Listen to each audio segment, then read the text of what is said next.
Apakah perintah menguduskan Sabat itu masih relevan untuk kita saat ini? Atau apakah itu hanya berlaku untuk orang Israel di masa perjanjian lama saja? Lalu Sabat yang mana yang dimaksudkan dalam perintah keempat dari 10 firman itu? Demikian pendeta, silakan. Oke, terima kasih banyak. Bagaimana caranya kita melihat ke-10 firman itu? Kita berbicara dulu tentang 10 firman itu.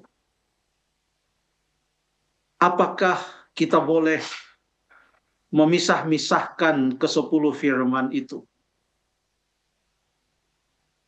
Jadi kalau kita melihat 10 firman itu sebagai suatu kesatuan, di mana Tuhan Yesus sendiri menekankan, tadi kita baca ayatnya, di dalam Matius 22 ayat 37 sampai 39. Kasihilah Tuhan Allahmu dengan segenap hatimu. Selanjutnya, itulah hukum yang terutama dan yang pertama. Lalu hukum yang kedua yang sama dengan itu, kasihilah sesama manusia seperti dirimu sendiri. Itu artinya tidak bisa dirombak dan dibuat kocar-kacir, terpisah-pisah. Ini kasih kepada Allah dan kasih kepada manusia.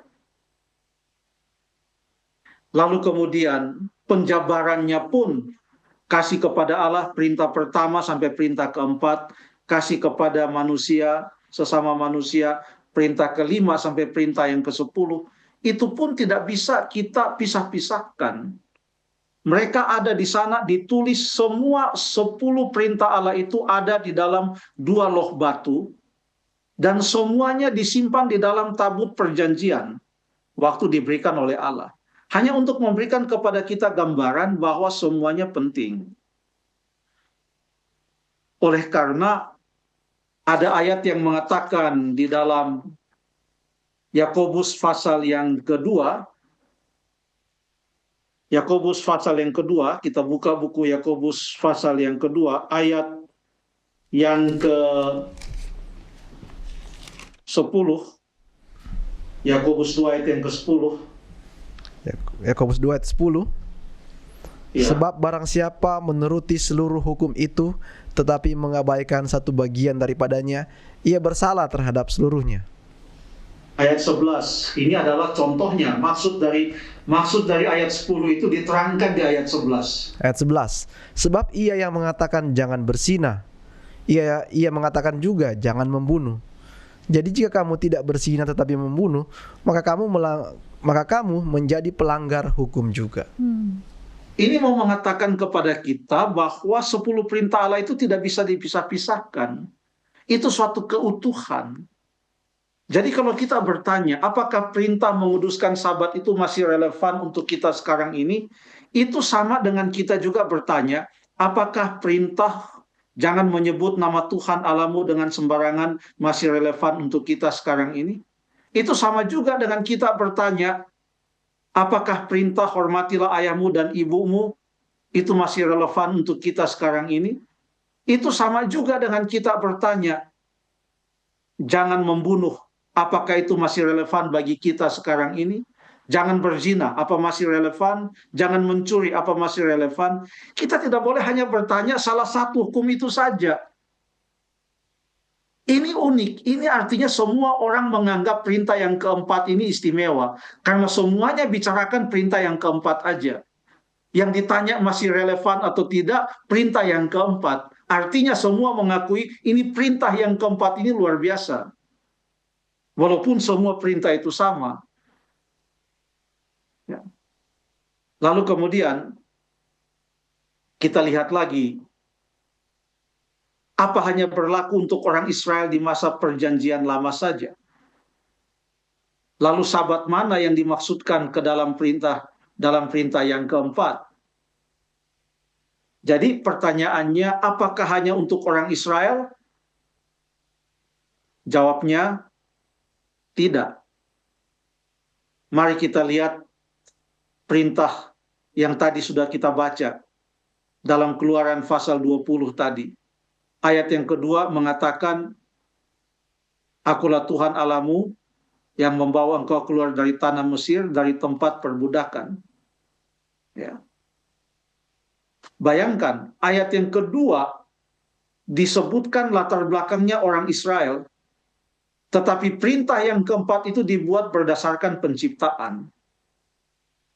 Jadi mau dikatakan kepada bangsa manapun, termasuk kepada saya sebagai seorang Indonesia, saya seorang Kristen, walaupun pendahuluannya mengatakan seperti itu, tetapi dasarnya adalah jauh sebelumnya, dari awal bumi ini.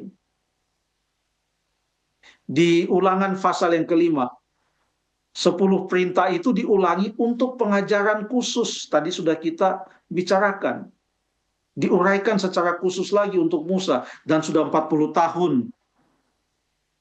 Masih ingat semua loh mereka. Urutannya pun sama. Semua mereka masih ingat. Diterangkan sekali lagi. Itu sungguh luar biasa. Nah sekarang kalau ditanyakan, apakah hanya di masa perjanjian lama saja? Oh tidak.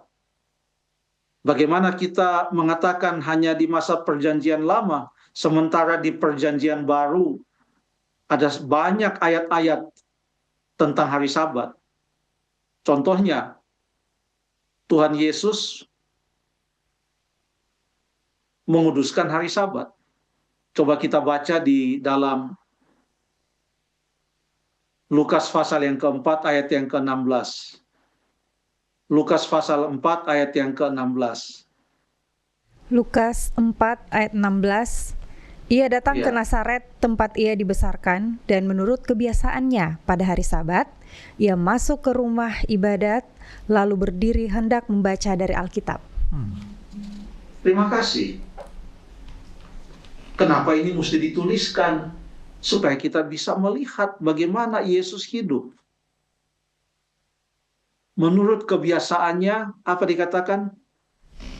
Ya. Ia pergi ke rumah ibadat pada hari Sabat, pendeta.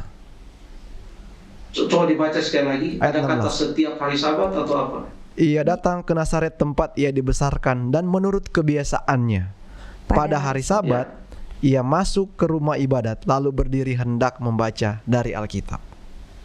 Ini adalah kebiasaan Yesus. Bukan sekali-sekali. Apa dasarnya? Apa dasarnya karena dia adalah orang Yahudi? Oh tidak. Sebagaimana dia mentaati perintah-perintah yang lain, demikian juga dia mentaati perintah yang keempat. Karena itu adalah perintah Allah, dan dia menghidupkan itu sebagai teladan bagi kita yang mengikuti Kristus. Kalau misalnya dia mau menggantikan itu di perjanjian baru dengan hari yang lain, dia akan kasih tahu.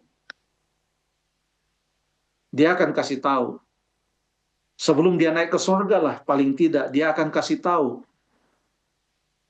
Ada beberapa perintah yang dia berikan sebelum dia naik ke surga. Contohnya, Matius 28 ayat 19 dan ayat yang ke-20. Itu kan amanat agung. Sebelum dia naik ke surga. Apa yang dia katakan? Ayat 19 dan 20, Matius 28. Semua sudah tahu, ini amanat agung. Ya, karena itu pergilah, jadikanlah semua bangsa muridku dan baptislah mereka. Dan baptiskanlah mereka dalam nama Bapa dan Anak dan Roh Kudus. Itu adalah perintah Tuhan. Dan ada lagi pesan-pesan Yesus sebelum dia naik ke sorga. Tapi tidak ada satupun pesan yang ia berikan untuk menguduskan hari yang lain selain hari Sabat. Tidak ada. Selama hidupnya dia sudah berikan teladan itu. Dan ada banyak ayat. Kita tidak baca satu persatu, sudah sering dibaca ini ayat. Ada di dalam Kisah pasal yang ke-17. Ada di Kisah pasal yang ke-18. Di Kisah pasal 17, Paulus ada di Tesalonika. Setiap hari Sabat dia ke rumah ibadat. Lalu kemudian di Kisah pasal yang ke-18, waktu dia berada di Korintus, pada hari Sabat dia pergi ke rumah ibadat. Berarti ia meneruskan apa yang dilakukan oleh Yesus. Coba kita baca di salah satulah ayatnya. Tadi saya sebutkan di Kisah pasal yang ke-17, toh. Ayat yang kedua. Kisah pasal 17 ayat yang kedua. Ya. Seperti biasa Paulus masuk ke rumah ibadat itu 3 hari Sabat berturut-turut. Ia membicarakan dengan mereka bagian-bagian dari kitab suci. Ada yang mengatakan bahwa ini hanya strategi penginjilan Paulus. Bahwa walaupun dia berbakti bukan pada hari Sabat, tapi karena dia mau untuk mendekati orang-orang Yahudi yang datang ke bait suci, maka dia harus datang pada hari Sabat supaya bisa ketemu dengan mereka. Tapi itu keterangan yang tidak mendasar. Kenapa itu keterangan yang tidak mendasar? Karena di sini dikatakan seperti biasa, dan kata seperti biasa di sini sama dengan kata di Lukas 4 ayat yang ke-16. Untuk Yesus menurut kebiasaannya sama. Ini adalah kebiasaan. Berdasarkan apa? Berdasarkan firman Tuhan, 10 perintah Allah. Kalau ada satu hal yang menjadi tantangan atau pertentangan di Alkitab Perjanjian Baru antara Paulus, rasul-rasul, dan orang-orang Yahudi, itu bukan tentang Sabat. Karena baik orang Kristen maupun orang Yahudi sama-sama menguduskan hari Sabat, tidak ada pertentangan. Saya kasih contoh satu. Di dalam Kisah pasal yang ke-15, di situ ada satu pertentangan antara orang Kristen dengan orang-orang Yahudi yang menjadi Kristen. Orang Kristen dari bangsa lain dengan orang-orang Yahudi yang menjadi Kristen. Yang menjadi pertentangan mereka adalah baca pasal 15 ayat 1. Silahkan. 15 ayat 1. Beberapa orang datang dari Yudea ke Antiokhia dan mengajarkan kepada saudara-saudara di situ, jikalau kamu tidak disunat menurut adat istiadat yang diwariskan oleh Musa, kamu tidak dapat diselamatkan. Yang menjadi pertentangan bukan Sabat, tetapi sunat. Kenapa? Karena sunat itu sudah ditiadakan. Yang menjadi tanda perjanjian orang-orang yang bukan Yahudi, orang Yunani, menjadi orang Kristen adalah melalui dibaptiskan. Dan yang ditekankan adalah sunat hati. Itu di dalam Alkitab. Jadi itulah pertentangannya. Justru di dalam pertentangan ini, setelah ini dibahas oleh rasul-rasul dan penatua-penatua, bahkan Paulus dan Barnabas sampai datang jalan kaki jauh-jauh beberapa hari dari Antiokhia datang ke Yerusalem. Setelah mau diambil keputusan untuk melihat tentang hal ini, maka apa yang dikatakan oleh Yakobus? Yakobus berkata ayat 13, setelah Paulus dan Barnabas selesai bicara, berkatalah Yakobus. Lalu Yakobus mulai berkata-kata dari ayat yang ke-13 terus sampai ke ayat yang ke-21. Lalu kemudian di ayat 19 dikatakan, sebab itu aku berpendapat bahwa kita tidak boleh menimbulkan kesulitan bagi mereka dari bangsa-bangsa lain yang berbalik kepada Allah. Ini tentang masalah sunat ini ya. Tetapi kita harus menulis kepada mereka supaya mereka menjauhkan diri dari makanan yang telah dicemarkan berhala-berhala, dari percabulan, dari daging binatang yang mati dicekik, dan dari darah. Lalu kemudian ayat yang ke-21, sebab sejak zaman dahulu hukum Musa, artinya hukum yang diberikan melalui Musa, diberitakan di setiap kota-kota, dan sampai sekarang hukum itu dibacakan tiap-tiap hari Sabat, seminggu sekali, tiap-tiap hari Sabat di rumah-rumah ibadat. Untuk siapa dibacakan ini? Dibacakan bagi orang Yahudi yang masuk Kristen dan orang Yunani yang masuk Kristen. Itu dibacakan dimanapun mereka berbakti, entah di rumah ibadat.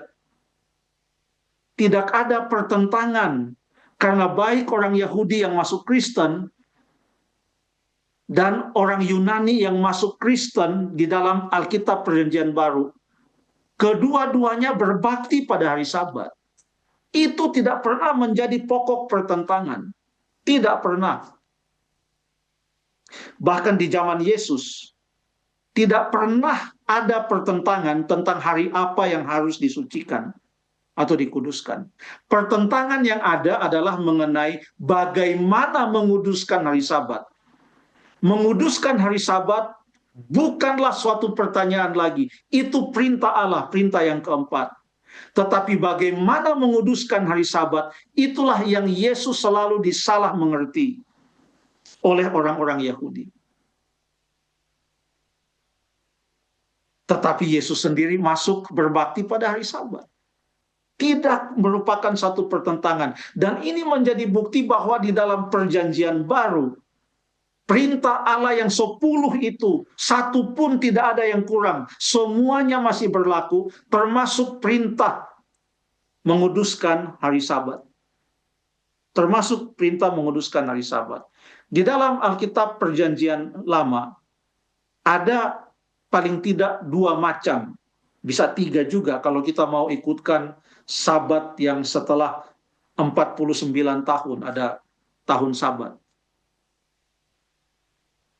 Tetapi paling tidak ada 2. Yang pertama adalah Sabat yang ditentukan oleh tanggal setahun sekali. Hari apapun itu, tanggalnya harus sama, dan pada tanggal itu adalah Sabat. Kita baca contoh satu ayat. Imamat 16 ayat 29 sampai 31. Imamat 16 ayat yang ke-29 sampai ayat yang ke-21.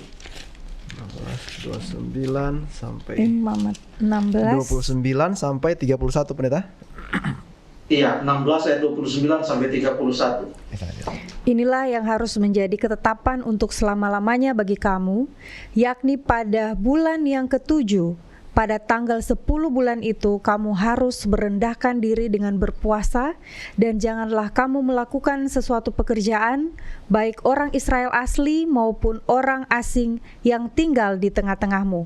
Karena pada hari itu harus diadakan pendamaian bagimu untuk mentahirkan kamu.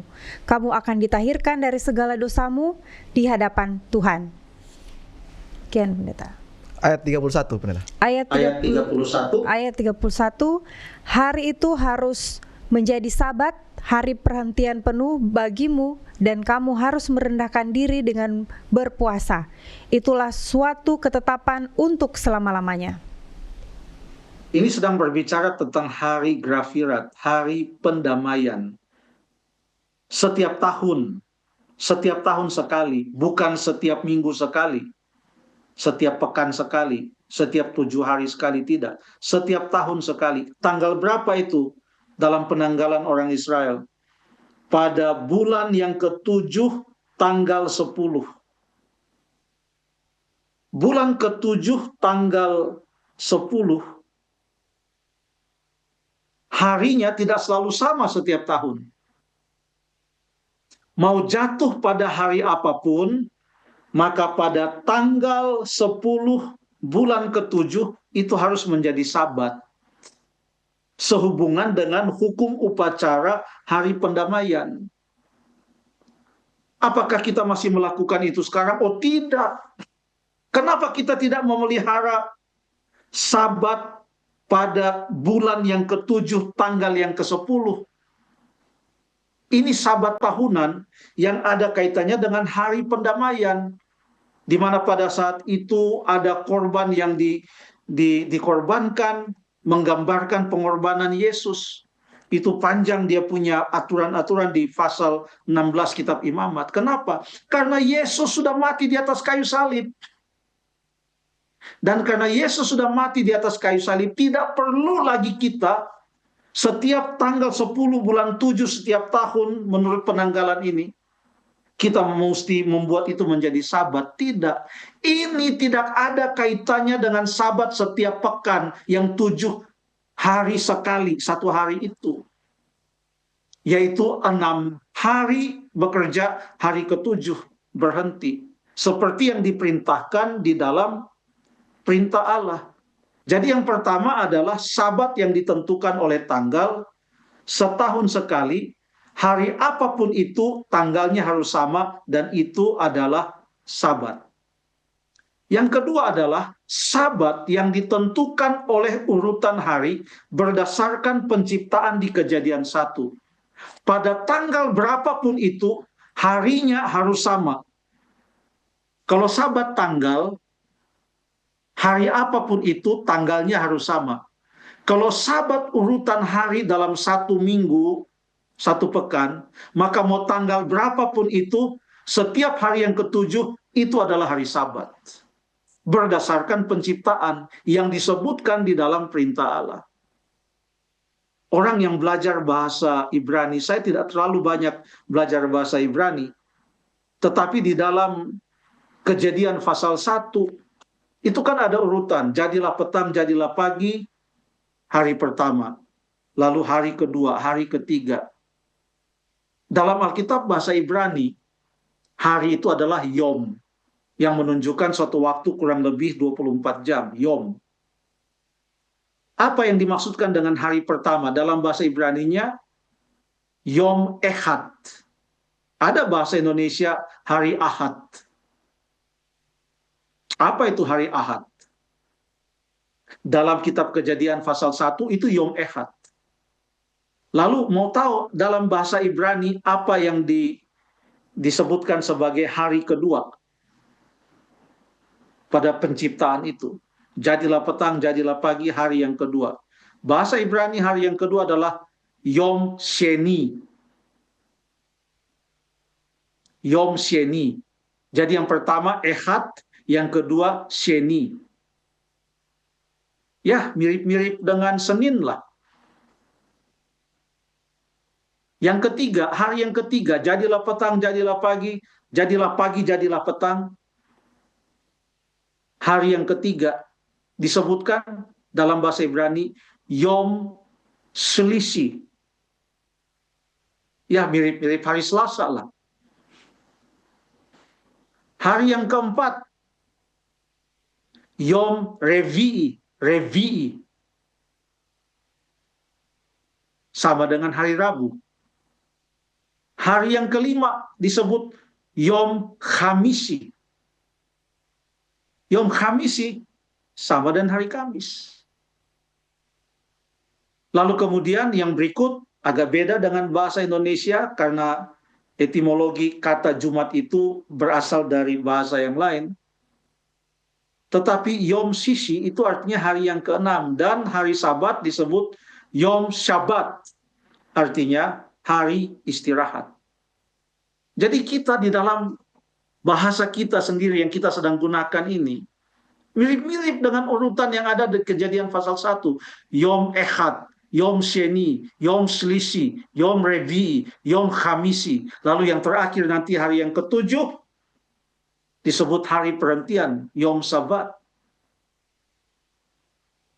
Itu artinya sampai sekarang kita punya kalender ini sudah betul.